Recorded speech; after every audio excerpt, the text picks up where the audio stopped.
Hey, good afternoon, everybody. I wanted to share with you today out of Thoughts for Life's Journey, which is a compilation of George Matheson's, several of his writings that they put into devotional form, similar to what they did for Oswald Chambers in My Utmost for His Highest. Nevertheless, this devotional today, it's titled The Danger of Trifling Things. And he quotes from 1 Samuel 12:21, and which says, "Turn ye not aside, for then should ye go after vain things." And today's devotional is really talking about that, going after vain things and spending time on trifling things. And he just talks a lot about those things that just truly trip us up. And of course, and the funny thing is here, this is written in the late 1800s, possibly very early 1900s, just turn of the century.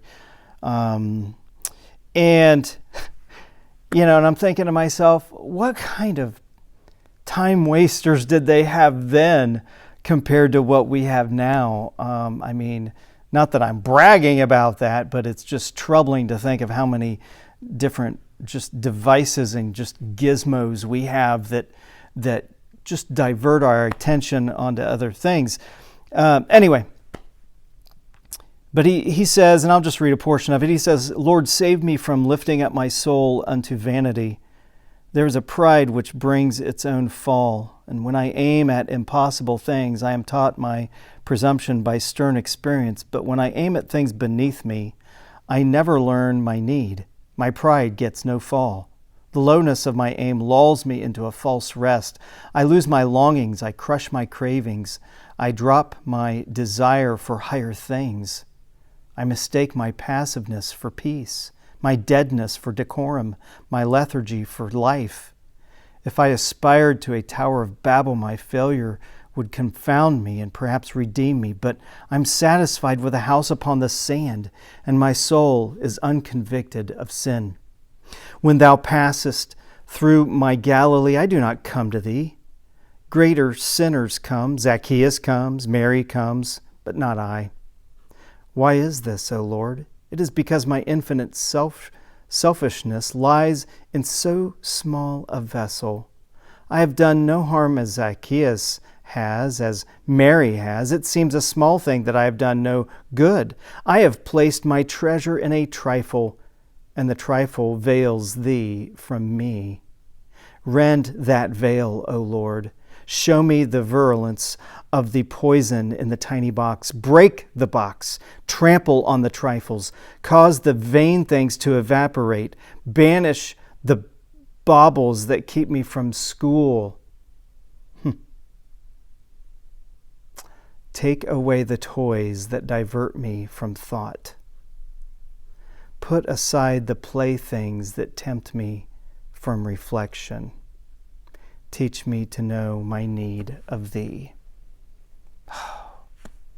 Those last couple sentences, take away the toys that divert me from thought. Put aside the playthings that tempt me from reflection. How many things are in my life that divert me from thought? How many things right now are in my life? How many playthings are in my life that tempt me from reflection? I want to encourage you, as this devotional really caused me to evaluate those things that have just become wasters of my time, and truly they tempt me from reflection. They keep me from reflecting on Him.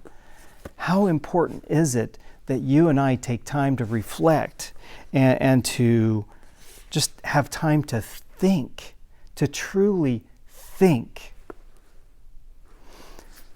And of course, to be thinking on things above is what we must be thinking on. Those things that are above, those things of God, and just connecting with Him at a deeper level. Well, I just want to encourage you this afternoon. Please evaluate those things, those, as he calls them, I love his strong verbiage. Playthings that tempt me from reflection. What are they in your life? Now, let's make some adjustments. Have a great afternoon.